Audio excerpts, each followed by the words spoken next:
East India company نے یہ اعلان کیا کہ جہاں بھی مولوی ملے پکڑو اور مار ڈالو. چنانچہ مولوی کون ہے اس کی علامت و پہچان یہ بتائی گئی کہ جس کے منہ پر داڑھی ہو یا لمبا کرتا ہو. 50,000 سے زیادہ داڑھی کرتے والے اس کے بعد پورے ملک میں قتل کیے گئے.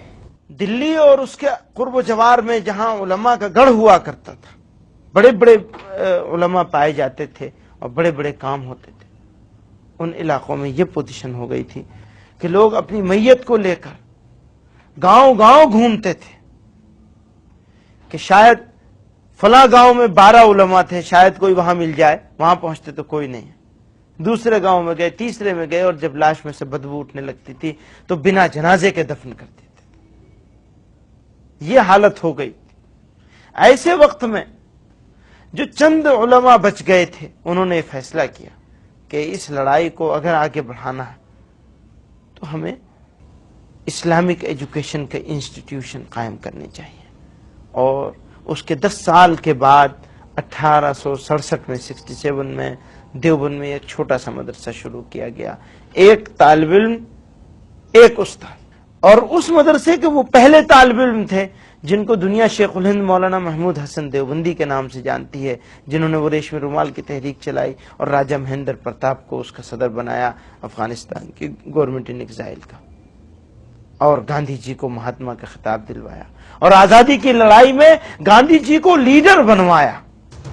علماء نے ہی ریشمی رومال کی تحریک شروع کر کے جرمنی اور جاپان کی مدد سے انگریزوں کو ملک سے اکھاڑ پھینکنے کا پلان بنایا.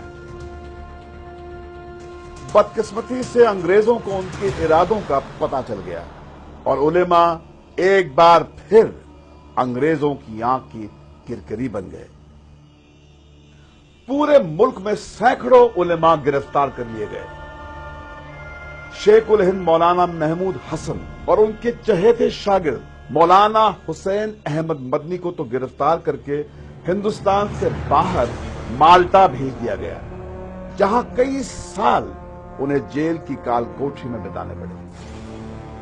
اپنی اس ناکامیابی سے علماء یہ بات اچھی طرح سمجھ گئے کہ ہنسا کا راستہ اپنا کر وہ ہندوستان کی غلامی کو ختم نہیں کر سکتے. علماء نے سن 1919 میں جمعیت علماء ہند کے نام سے ایک نئی تنظیم شروع کی اور جن آندولن کو انگریزی حکومت کے خلاف ایک نیا ہتھیار بنایا. پبلک اوپینین کو فارم کرنے میں جمعیت کا کوئی مقابلہ نہیں ہے جنگ آزادی کے. یہ سب سے بڑی چیز تھی کہ جب فیئر اتنا چھا چکا تھا لوگوں کے مائنڈ پہ کہ برٹش سرکار کے خلاف بولنا تو دور کی بات، ان کے بارے میں سوچنا بھی لوگوں نے چھوڑ دیا تھا. ایسا ذہن بن چکا ہو، آپ اپنے رولر سے اتنے مروب ہو چکے ہوں کہ آپ کی آزادی کی خواہش مر چکی ہو. ایسے وقت میں کچھ لوگ اٹھیں اور آپ کے دل میں آزادی کی خواہش کو جگا دیں، اس سے بڑا کوئی رول نہیں ہو سکتا. گاندھی جی کے ساتھ جنگ آزادی کے ہر مورچے پر جمعیت نیتا قدم سے قدم ملا کر چلتے رہے. 5 اگست 1942 کو جمعیت نے جب سب سے پہلے انگریزوں بھارت چھوڑو کا نعرہ دیا تو پورے ملک میں انگریزی حکومت کے خلاف لوگوں کا ایک ایسا سیلاب امڑ پڑا کہ آخرکار انہیں ہندوستان کو آزاد کرنا ہی پڑا. لیکن بٹوارے کے مدعے کو لے کر جگہ جگہ بھڑکے قومی دنگوں نے اس ہندو مسلم ایکتا کو سب سے زیادہ نقصان پہنچایا جس نے انگریزوں کو ہندوستان سے باہر کھدیڑ دیا تھا.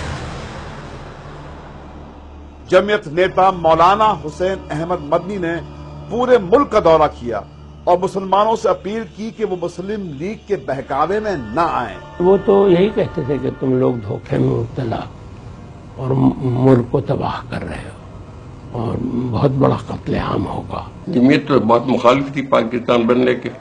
بہت زیادہ شدت کے ساتھ مولانا حفیظ الرحمان جو مجاہد ملت گزرے ہیں، گاندھی جی کے بہت قریب تھے،